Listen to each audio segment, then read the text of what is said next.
तरीके से आनी चाहिए। ओके, सिर्फ मगअप नहीं करना बेटा, समझ के करना, तो इंशाल्लाह आपको आसानी होगी ही होगी। ओके, नेक्स्ट टॉपिक है हमारा agent of pollination. Agent of pollination का मतलब होता है जिनके थ्रू पॉलिनेशन हो। तो two types of agent of pollination होते हैं, एक तो होता है एबायोटिक और दूसरा होता है बायोटिक। एबायोटिक का मतलब होता है नेचुरल चीजें जिनमें जान नहीं हो बट नेचर की तरफ से हो, जैसे कि विंड हो गई, वाटर हो गया, इनके थ्रू पॉलिनेशन होता है। हवा चलेगी तो जिसकी वजह से क्या होगा, पॉलन ग्रेन वन फ्लावर से अनदर फ्लावर के स्टिग्मा पे जाएगी। तो एक पॉलिनेशन होता है विंड के थ्रू, अनदर वाटर के थ्रू। मल्टीपल टाइम्स क्या होता है, फ्लावर में जो एंथर होता है उसके अंदर से पॉलन पानी के थ्रू बहते हुए चली जाती है और अनदर फ्लावर के पास पहुंच जाती है। हम अभी आगे समझेंगे कि विंड पॉलिनेशन किस तरीके से होता है एंड वाटर पॉलिनेशन किस तरीके से होता है। आपको ये चीज याद रखना है बेटा, एबायोटिक पॉलिनेशन में विंड एंड वाटर ये स्मॉल प्रोपोर्शन ऑफ प्लांट ही है जो यूज करते हैं एबायोटिक पॉलिनेशन, और मेजॉरिटी ऑफ प्लांट तो बायोटिक पॉलिनेशन का ही इस्तेमाल करते हैं। अब हम जानेंगे जो एबायोटिक पॉलिनेशन विंड के थ्रू होता है वो कैसे होता है, और कॉमनली है ना विंड के थ्रू ही एबायोटिक पॉलिनेशन होता है स्मॉल प्लांट में। Pollination by wind, pollination by wind बहुत कॉमन है। हवा चलेगी, एक फ्लावर की जो एंथर है उससे पॉलन निकल के अदर फ्लावर की स्टिग्मा तक पहुंचती है, बहुत कॉमन है। हवा चलती है, विंड चलती है, जिसके थ्रू ये फ्लावर से अनदर फ्लावर पर पॉलिनेशन हो जाता है। अब ये पॉलिनेशन कैसे होता है, जो पॉलन ग्रेन होती है वो बहुत लाइट होती है, नॉन स्टिकी होती है, जिसके थ्रू विंड करंट के थ्रू ये फ्लो कर जाती है। लाइट होती है ना, बहुत हल्की होती है और नॉन स्टिकी होती है, चिपकती नहीं है, इसलिए फ्लो कर जाती है विंड करंट के थ्रू। नेक्स्ट इसमें जो स्टिग्मा है वो फीदरी होता है, अभी हम जानेंगे। फॉर एग्जाम्पल देखो, ये हमारा एंथर है, ये हो गया एंथर, ठीक है, और ये हो गया स्टिग्मा। अब हो गया एंथर और एंथर के ऊपर पॉलन है और ये है स्टिग्मा, ठीक है। अब देखिए क्या होगा बेटा, इसकी जो पॉलन है ना वो बहुत लाइट होती है और नॉन स्टिकी होती है। जैसे ही हवा चलती है ऐसे विंड करंट फॉर्म होता है ना, हवा चलेगी, हवा के झोंके के थ्रू ये सारे के सारे जो पॉलन है स्टिग्मा पे जाएंगे, और इसका जो स्टिग्मा है ना बेटा वो फीदरी होता है, हेयर होते हैं। देख रहे हैं आप कितने सारे फिगर है, कितने सारे हेयर्स है। जो ये जो एंथर के थ्रू पॉलन आ रही है ना, ये जो एंथर से पॉलन आ रही है, ये स्टिग्मा फिदरी यानी हेयर लाइक स्ट्रक्चर ज्यादा होने की वजह से ट्रैप कर लेते हैं, पकड़ लेते हैं। इस तरीके से आसानी से पॉलिनेशन हो जाता है, बहुत इजी है बेटा।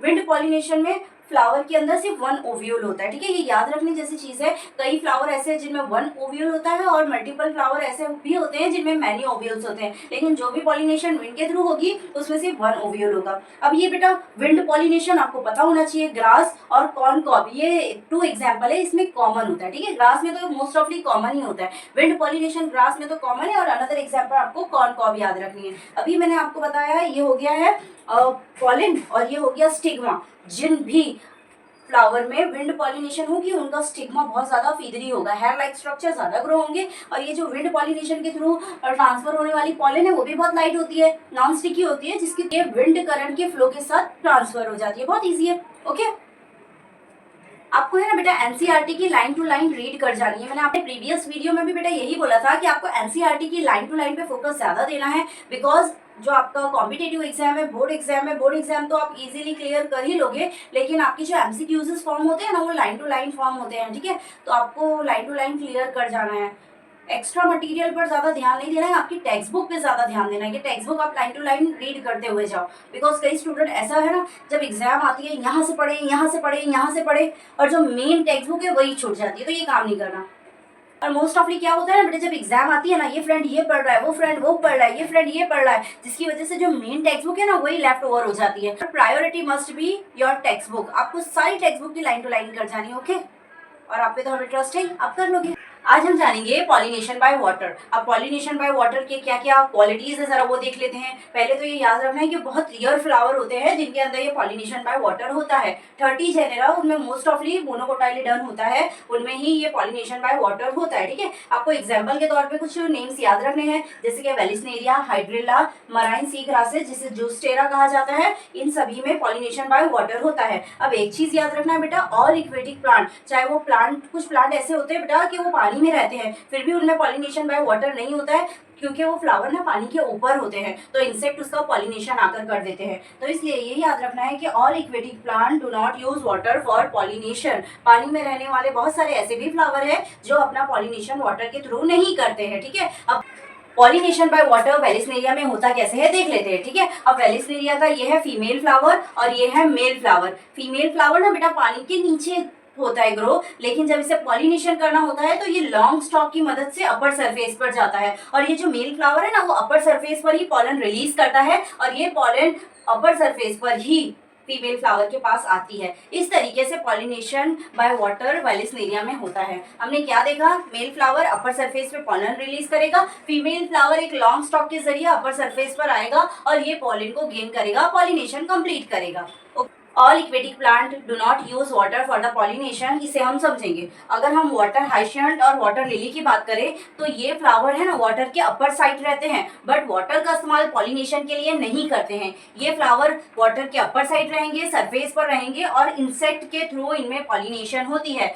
वाटर हाइशियंट और वाटर लिली वाटर की सरफेस पर ही होते हैं, बट वाटर का इस्तेमाल पॉलिनेशन के लिए नहीं करते हैं, इंसेक्ट के थ्रू पॉलिनेशन करते हैं। ठीक है, that's why all aquatic plant do not use water for the pollination. आपको एग्जांपल पता होनी चाहिए, water hyacinth and water lily they always remain upper surface of the water but do not use water for the pollination. हम जानेंगे marine grasses यानी कि ज़ूस्टेरा में pollination कैसे होता है। इनमें फीमेल फ्लावर पानी के अंदर सबमराइन होती है और मेल फ्लावर भी अपनी पॉलन पानी के इनसाइड ही रिलीज करता है। इनमें पॉलिनेशन इनसाइड द वाटर होती है। इनमें जो पॉलन होगी वो रिबन लाइक होगी, लॉन्ग होगी, वेट पॉलन होगी, म्यूसिलेजीनियस की कवर होगी, म्यूसिलेजीनियस की कोटिंग होगी पॉलन ग्रेन के अपर साइड। ये पॉलिनेशन बाय वाटर ज़ूस्टेरा यानी कि मराइन ग्रासेस में होगा, जिसमें फीमेल और मेल दोनों फ्लावर के इनसाइड होंगे। इनमें पॉलन वाटर करंट के थ्रू मूव करती है। हमारा टॉपिक है पॉलिनेशन बाय इंसेक्ट, जिसे हम एंटोमोफिली भी कहते हैं। Bees, butterfly, flies, beetles, wasp, ant, moth, birds, sunbirds, hummingbirds और bats, these are the common pollinating agent. ये ऐसे हैं जो बहुत कॉमन है जिनसे पॉलिनेशन होता है। इन सभी में bees are the dominant biotic pollinating agent. Bees जैसे कि आप जानते हैं मक्खियाँ हर जगह होती है, हर एक चीज़ पर जाती है, जिसकी वजह से बीज जो है ना वो कॉमन पॉलिनेटिंग एजेंट है, बहुत कॉमन है और ये डोमिनेंट है। लार्जर एनिमल की बात करें तो primates, Lamar, arboreal, tree dwelling, rodent, even reptile, gecko lizard, garden lizard, ये तो पॉलिनेटिंग एजेंट सम स्पीशीज में पाए जाते हैं। लार्जर एनिमल जैसे कि प्राइमेट्स हुए, lemur, arboreal, tree dwelling, rodent, even reptile, gecko lizard और गार्डन लिजार्ड, ये भी कुछ स्पीशीज में पॉलिनेटिंग एजेंट का काम करते हैं। ऐसे फ्लावर जिनका पॉलिनेशन इंसेक्ट की तरह होगा वो फ्लावर लार्ज होंगे, कलरफुल होंगे और उनके अंदर से स्मेल आएगी, फ्रेग्रेंस आएगी, जिसकी वजह से जो इंसेक्ट है वो फ्लावर को विजिट करेंगे और जैसे इंसेक्ट फ्लावर को विजिट करेंगे तो इंसेक्ट की बॉडी पे पॉलन टच हो जाएगी और वही इंसेक्ट दूसरे फ्लावर पे जाएंगे तो वहां पर स्टिग्मा में वो पॉलन ड्रॉप होगी। इस तरह पॉलिनेशन होगा। अब नेक्स्ट पॉइंट है हमारा, जहां पर जिस फ्लावर पे पॉलिनेशन इंसेक्ट के जरिए होगा उस फ्लावर में नेक्टर ज्यादा होगा, है ना, रस ज्यादा होगा, तभी तो वो जाएंगे, इंसेक्ट जाएंगे वो फ्लावर के पास।